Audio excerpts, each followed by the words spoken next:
의심, 믿음을 향한 솔직한 고백, 의심, 믿음을 향한 솔직한 고백이라는 제목으로 말씀 나누겠습니다. 네, 영상 한번 볼까요?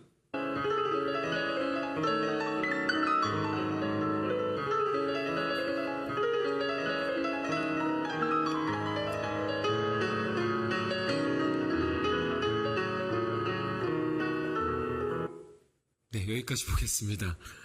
네, 피아니스트 이희아 씨입니다.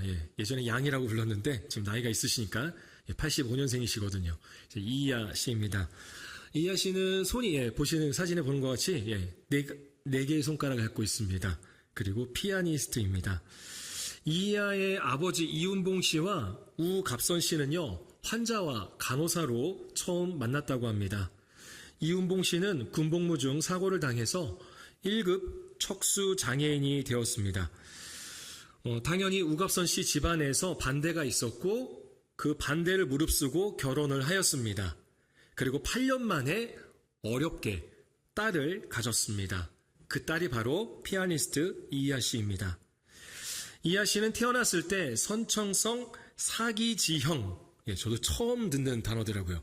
선천성 사기지형, 다시 말해서 팔다리가 짧은 모습이 바다 표범과 닮았다고 해서 해표상기형이라고 진단을 받았습니다. 이희아의 어머니 쪽 가족들은요, 입양을 보내자고 권유했습니다. 왜냐하면 그들의 시선으로 봤을 때는 이 이희아는 아무런 가능성이 없어 보였기 때문입니다. 아니, 가능성이 아니라 오히려 고난만, 고통만, 고생만 하게 될 것을 봤기 때문입니다. 또 그의 남편도 장애인이었으니까요. 하지만 가족들의 제안을 거절하고 남편과 딸을 열심히 뒷바라지합니다. 그러다가 암 선고를 받고 투병까지 하는 어려운 상황에서도 끝까지 포기하지 않습니다. 어머니의 정성에 보답하듯 딸은 피나는 노력으로 세계 유일의 네 개의 손가락 피아니스트로 주목을 받게 됩니다. 사람은 누구나 보이는 것을 믿으려고 합니다. 내가 보는 것이 사실이고 그 사실을 믿으려고 합니다. 다른 말로 하면 보지 않으면, 내가 못 보면 믿으려고 하지 않는다라는 거예요. 아니, 믿음이 생기지가 않는다라는 거죠. 우리 누군가가 믿지 못할 말을 했을 때 뭐라고 답변하나요? 정말 이건 말도 안 돼. 믿지 못할 말을 했을 때 봤어? 그거 네가 봤어? 라고 하잖아요. 예를 들어서 이런 겁니다. 제가 예를 들어서 여러분만 아는 거예요. 개개인만. 제가 아침에 교회 올 때 헬리콥터를 타고 온 거예요. 예를 들어서입니다. 주차장에서 제가 헬리콥터를 타고 내렸습니다. 그걸 여러분 한 사람 한 사람이 본 겁니다. 모두가 본 게 아니라 여러분 개개인이 본 거예요. 그리고 나서 교회 예배 시작 전에 말하는 거죠. 옆에 있는 사람한테. 글쎄 말이야, 목사님이 헬리콥터를 타고 주차장에서 내렸어. 그러면은 옆에서 듣던 사람이 뭐라고 해요? 그거 당신이 봤어? 진짜 봤냐고? 그러면 나 봤어. 내가 봤다니까? 아유, 이 사람 이거 실성했네. 아침에 뭘 잘못 먹었나? 기도 너무 열심히 한 거 아니야? 라고 하겠죠. 근데 물론 저는 아침에 헬리콥터를 타고 오지 않고 제 자가용을 타고 왔습니다. 그리고 자가용에서 내렸습니다.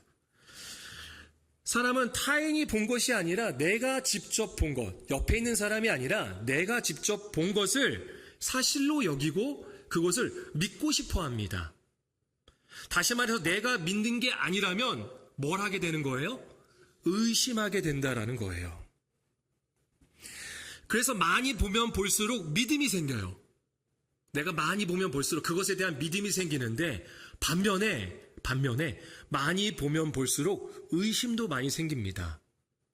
왜 그러냐면 내가 많이 보면 볼수록 내가 못 보는 게 훨씬 더 많다라는 것을 알기 때문입니다.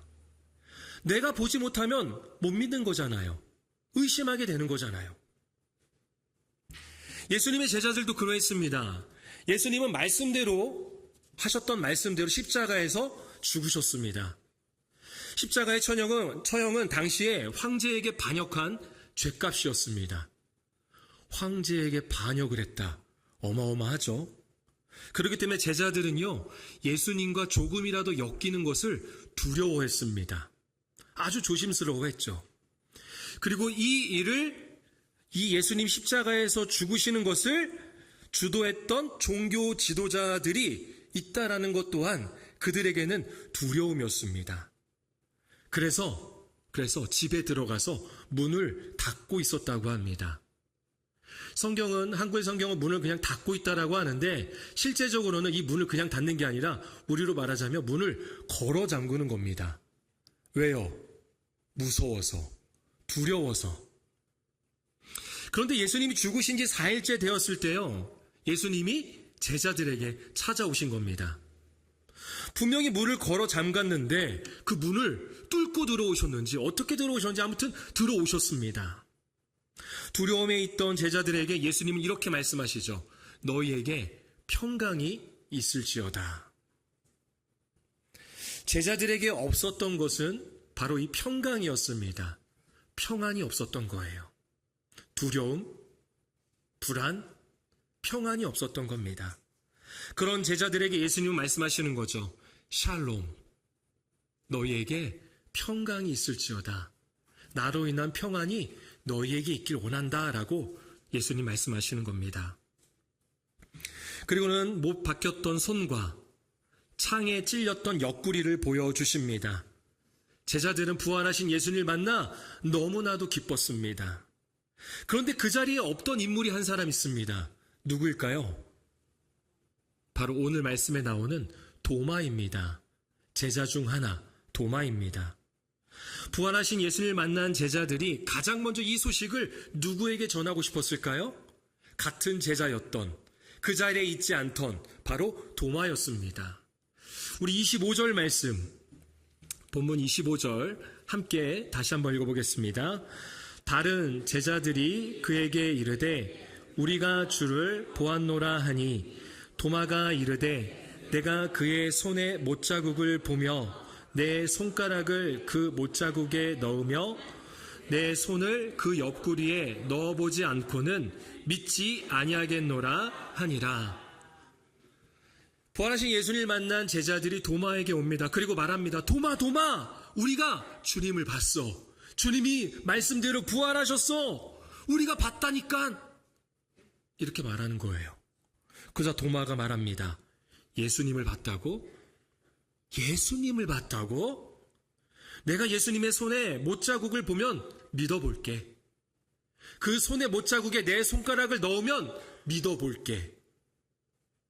그 창에 찔린 옆구리에 내가 손을 넣어보면 믿어볼게. 나는 보지 않고는 절대로 믿지 않을 거야. 원어적 의미는 절대로라는 표현이 들어가요. 절대로 믿지 않을 거야 라는 거예요. 맞습니다. 제자들이 도마에게 했던 말은요, 제가 교회 주차장에서 헬리콥터를 타고 내리는 것과는 비교할 수 없을 정도의 비상식적이고 비이상적인 말입니다. 죽은 사람이 살아났다고요? 그 사람이 문이 잠겨있는 상태에서 들어왔다고요? 이해가 안 되죠. 말이 안 돼요. 내 눈으로 보지 않고는 믿을 수가 없는 거죠. 1961년 인류 최초로 우주를 탐험한 유리 가가린이라는 사람이 있습니다. 이 유리 가가린은요, 이렇게 말했습니다.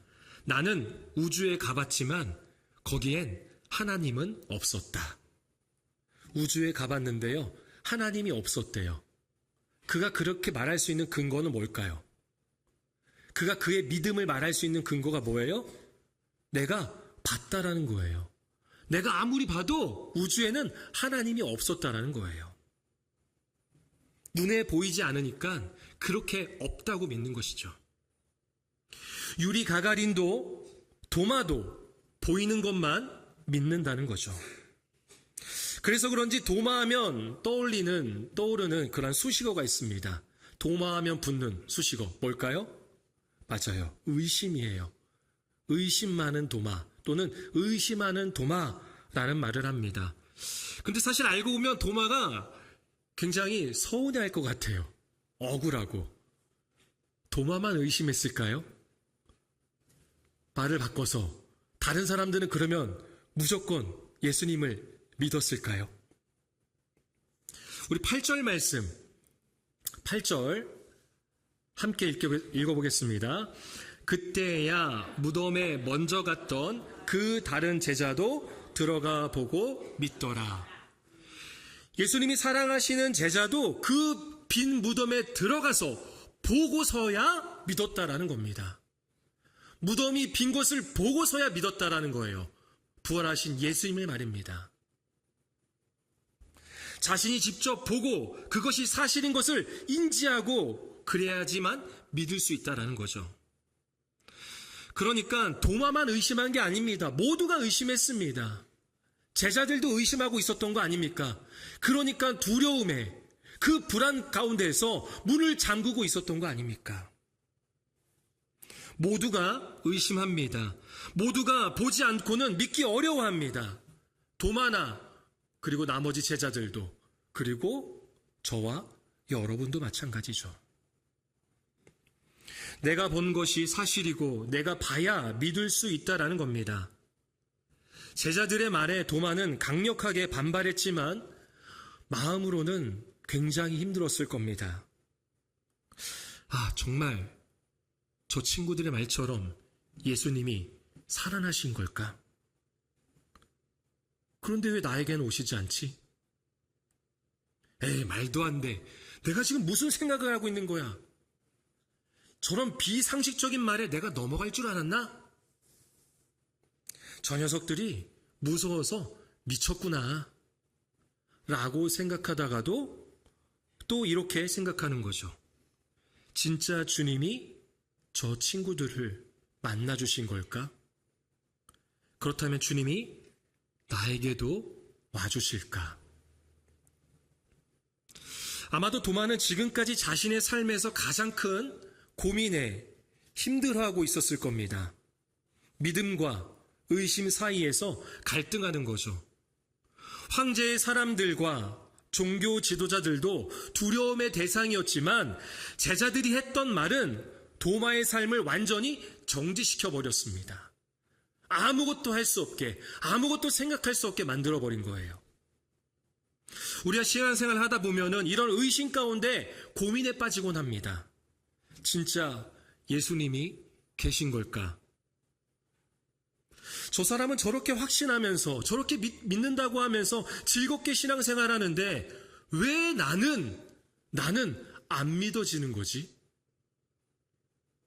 난 안 믿어지는데? 내가 권사인데도 안 믿어지는데? 내가 안수집사인데도, 장로인데도, 목사인데도 안 믿어지는데, 아니 저 사람은 어떻게 믿어진다는 거지? 예수님 저 사람을 나보다 더 사랑하시는 거 아닐까? 왜 나는 안 만나주시는 거지?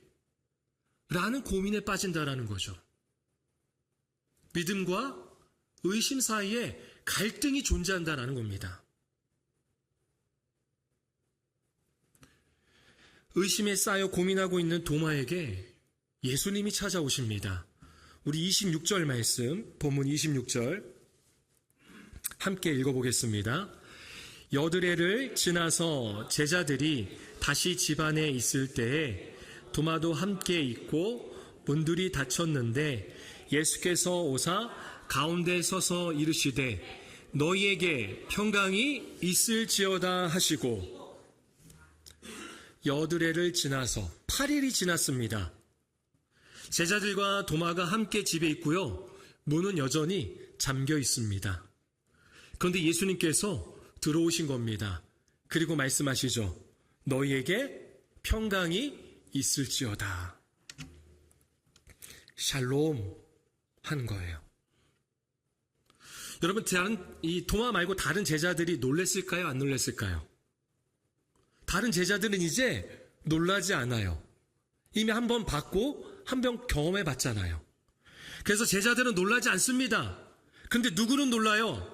도마는 놀랐겠죠. 8일간의 시간은요, 도마가 스스로 예수님과의 관계를 깊이 생각할 수 있는 시간입니다. 그 8일 동안 도마는 울기도 하고 웃기도 하고 화도 내기도 하고 때로는 죄책감에 시달려서 너무나도 힘들어하는 시간을 보냈을 겁니다. 8일이 너무 길게 느껴질 수도 있겠지만 주님이 도마의 8일을 기다려 주신 것입니다. 그리고 도마에게 오셔서 말씀하시는 거죠. 샬롬, 이제 너에게 나의 평안이 있길 원한다. 나로 인한 평안이 너에게 있기를 원한다라고 말씀하시는 겁니다. 의심과 두려움, 그렇게 불안에 갇혀있는 도마에게 평안을 주시는 겁니다. 우리 이어서 27절 말씀 읽어보겠습니다. 27절 함께 읽겠습니다. 도마에게 이르시되 내 손가락을 이리 내밀어 내 손을 보고 내 손을 내밀어 내 옆구리에 넣어보라. 그리하여 믿음 없는 자가 되지 말고 믿는 자가 되라. 예수님은 도마의 말을 기억하셨습니다. 예수님은요, 어디에나 계신 분입니다. 어디에나 계신 분이에요. 다 알고 계신 분입니다. 예수님은 그의 의심, 그 솔직한 고백을 그대로 받아주십니다. 여러분, 도마가 예수님의 못 박힌 손을 보고 또 창에 찔렸던 그 옆구리에 손을 넣었을까요? 안 넣었을까요? 넣었어요? 어떻게 확신합니까? 봤어요? 봤어요, 직접? 네. 우리는 모릅니다. 왜냐하면 성경에 나와 있지 않거든요. 하지만 확신할 수 있는 것은 그 다음 구절을 보면 알 수 있습니다. 우리 28절 말씀 이어서 함께 읽겠습니다. 도마가 대답하여 이르되 나의 주님이시요 나의 하나님이시니이다. 이 성경에는 빠졌는데 원어로 보면은 곧이라는 표현이 들어가요. 곧. 다시 말해서 예수님께서 믿는 자가 되라 라는 말이 끝나자마자 도마는 이렇게 고백하는 것입니다. 나의 주님이시요 나의 하나님이시니이다. 의심은 사라지고 믿음에서 나오는 고백이 이루어지는 것이죠. 여러분, 의심이 있을 수밖에 없습니다. 의심이 없으면 가짜예요. 사람은 누구에게나 다 의심이 있을 수밖에 없어요. 왜냐? 모든 사람은 내가 본 것을 사실로 여기고 그 사실만을 믿기 때문입니다. 의심은 있을 수 있습니다. 그런데 의심은 내가 해결하는 것이 아니라 바로 예수님이 해결해 주시는 것입니다. 어느 보험사의 광고 문구처럼 묻지도 않고 따지지도 않고 그렇게 믿을 수는 없는 겁니다. 그렇게 할 수 있으세요? 묻지도 않고 따지지도 않고 그런 보험 들지도 않잖아요. 그런데 믿을 수 있냐 이 말입니다. 그냥 믿으세요. 제가 이렇게 말하면 믿으실 겁니까? 아니잖아요. 네라고 말하지만 아멘이라고 말하지만 여전히 마음 가운데는 그 본심은 뭐예요? 의심이 있다라는 거예요. 아, 그건 맞나? 그게 돼? 라는 거죠. 의심은 당연한 것입니다. 아니, 어떻게 그냥 믿습니까? 그냥 믿을 수는 없는 거예요. 어찌 보면은 믿는 것처럼 지금까지 연기하고 있는 것일 수도 있습니다. 우리의 의심, 그 솔직한 고백이 있을 때 예수님은 믿음의 고백으로 바꿔주시는 것입니다. 도마의 고백을 보시길 바랍니다. 나의 주님이시오, 나의 하나님이시니이다. 여러분도 이런 고백을 하고 싶지 않습니까? 신앙생활 하다 보면 또 지금까지 이런 신앙생활 하면서 우리 안에 있는 갈급함이 있잖아요. 나도 저런 고백하고 싶은데, 저러한 믿음을 갖고 싶은데, 나의 주님이십니다. 나의 주인이십니다. 나의 온전한 하나님이십니다. 라는 이러한 고백을 하고 싶은데 여전히 내 마음 가운데는 그 의심이 있다는 것입니다. 하지만 믿음의 고백은 솔직한 고백, 그 의심에서부터 시작된다는 것을 기억하시길 바랍니다. 의심에서 시작된 고백은 예수님을 통하여 믿음의 고백으로 나타납니다. 우리 이어서 29절 예수님께서 도마에게 말씀하시는데요. 29절 말씀 함께 읽겠습니다. 예수께서 이르시되 너는 나를 본고로 믿느냐? 보지 못하고 믿는 자들은 복되도다 하시니라. 이 말씀은 예수님께서 도마를 혼내시는 게 아니라 예수님을 보고 믿는 사람이 복이 없다라는 게 아니라 바로 보지 않고 보지 못하고 믿는 사람들이 복되다라는 것입니다. 그 사람들이 누구일까요? 바로 저와 여러분이죠. 여러분들 부활하신 예수님 보셨습니까? 본 적 없잖아요. 그런데 믿잖아요. 여전히 마음 한켠에는 작은 의심들이 있지만 믿으시지 않습니까? 바로 그것을 말하는 것입니다. 그런데 어떻게 우리가 믿을 수 있을까요? 내가 봐야 되는데, 부활하신 예수님을 봐야 되는데, 아니 예수님은 왜 이런 말씀을 하시는 걸까? 보지 못하고 믿는 자들은 복되도다. 보지 않으면 정말 믿기가 어려운데, 아니 믿어지지 않는데 왜 이런 말씀을 하시는 걸까? 도마도 그리고 제자들도 다 부활하신 예수님을 보고 믿었잖아요. 근데 우리한테는 왜 그러한 믿음을 요구하시는 걸까요? 보지 않고 보지 못하고 믿는 믿음. 31절 말씀 31절 이어서 함께 읽겠습니다.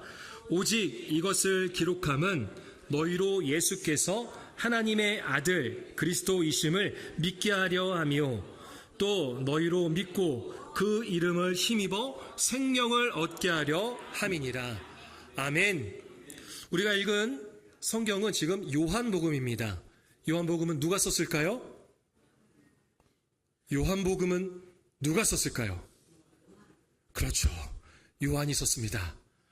어려운 질문 하지 않는다고 예전에 말씀드렸는데 요한이 썼습니다. 사도 요한이 요한복음을 기록했습니다. 그런데 그 기록한 목적을 지금 말하고 있습니다. 더 나아가서 성경이 기록된 목적까지도 말하고 있는 것이죠.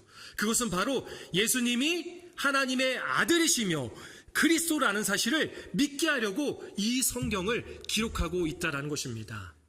다시 말해서 이 성경이 말하는 것은 이 땅 가운데에서 어떠한 이 세상의 축복을, 이 세상의 복을 말하는 것이 아니라 누구를 말하는 거예요? 예수 그리스도, 예수님만을 말하는 거예요. 다른 원리를 찾으시려고 하면 안 됩니다. 다른 논리를 여기서 발견하려고 하시면 안 됩니다. 예수님이 하나님의 아들이며 예수님이 메시아 그리스도이심을 말하는 것이, 그것을 믿게 하려고 하는 것이 바로 이 성경의 기록 목적입니다. 그래서 그 예수님 믿게 되었을 때 무엇을 얻게 되는 거예요? 생명, 영원한 생명을 얻게 된다는 것이죠. 오늘 말씀에서도 나왔듯이 부활하신 예수님은요, 우리의 상상과 완전히 다른 육체를 갖고 계셨습니다. 벽을 뚫고 들어가셨어요. 이해할 수가 없어요. 그런데 예수님께서 다시 오시는 그날 예수를 믿는 자들 또한 그러한 영광스러운 육체로 부활하게 된다는 것입니다. 그러한 생명을 주시기 위해서 이 성경이 기록되었다라는 것이죠. 그렇다면 오늘날 우리가 예수님을 보지 않고 믿을 수 있는 이유는 무엇일까요? 바로 이 성경을 읽기 때문입니다. 또 다른 말로 하자면 성경을 읽지 않고는, 성경을, 말씀을 듣지 않고는 예수님을 믿을 수가 없다라는 것이죠. 그래서 말씀, 이 성경을 보셔야 합니다. 그러면 우리는 예수님을 못 봐도 믿을 수 있습니다. 우리의 의심을, 그 솔직한 고백을 이 성경을 통하여서 믿음의 고백으로 바꿔주시는 거예요. 우리 마지막으로 베드로전서 1장 8절 말씀을 다음 장면으로 넘겨서 세번역 성경으로 한번 보도록 하겠습니다. 이 앞에 세번역 성경이 나와 있는데요. 바로 이겁니다. 우리 같이 한번 읽어보겠습니다. 여러분은 그리스도를 본 일이 없으면서도 사랑하며 지금 그를 보지 못하면서도 믿으며 말로 다 표현할 수 없는 즐거움과 영광을 누리면서 기뻐하고 있습니다. 여러분은 믿음의 목표, 곧 여러분의 영혼의 구원을 받고 있는 것입니다. 아멘. 세상이 믿을 수 없는 일입니다. 예수님을 본 적이 없는데 예수님을 살아가며 믿습니다. 또 그분으로 인해 말로 표현할 수 없는 즐거움과 영광을 누리면서 기쁨으로 살아갑니다. 그렇게 우리가 구원받고 있음을 고백하게 된다는 겁니다. 여러분, 안 믿어진다는, 믿기 어렵다는 이 솔직한 고백을 가지고 성경을 읽으십시오. 성경을 통해 예수님의 손에 못자국을 보며, 성경을 통해 내 손가락을 예수님의 그 못 박힌 손자국에 넣으며, 그리고 성경을 통해 예수님이 찔렸던 그 옆구리에 내 손을 넣는 것입니다. 우리의 의심이 믿음으로 변하며 영원한 생명을 얻은 자로서 살아가게 될 줄로 믿습니다. 말씀을 정리합니다. 찬송가 456장 거친 세상에서 실패하거니라는 찬양이 있죠. 그 2절의 찬양은 이렇습니다. 내가 어둠 속을 걸어갈 때에 그 손 못자국 만져라. 주가 참 평안을 내게 주시리. 그 손 못자국 만져라. 맞습니다. 내가 어둠 속을 걸어갈 때 하나님께서 정말 내 기도를 들으실까? 듣고 계신 건 맞나? 아니, 하나님은 살아계신 걸까? 왜 나만 믿음이 자라지 않는 걸까? 의심하며 믿음 없어 보여도 괜찮습니다. 그 의심, 그 솔직한 고백으로서 성경을 읽으십시오. 성경을 통해 예수님의 못자국을 만지는 겁니다. 도마를 끝까지 포기하지 않으시고 사랑하신 예수님께서 우리에게도 의심을 믿음으로 변화시켜 주십니다. 오히려 그 의심을 통해 믿음이 더 견고해질 수 있습니다. 방금 불렀던 찬양 3절은 이렇습니다. 내가 부활의 주 따라가려면 그 손 못자국 만져라. 내가 주 안에서 길이 살리라. 그 손 목자국 만져라. 아멘. 성경을 통해 그 손의 못자국을 만질 때 영원한 생명, 부활의 소망을 얻게 될 줄로 믿습니다. 부활하신 예수님과 같이 영광스러운 육체로 우리 또한 주님 다시 오시는 날 그렇게 될 줄로 믿습니다. 성경을 읽으십시오. 우리의 의심이 믿음의 고백으로 바뀌게 될 줄로 믿습니다.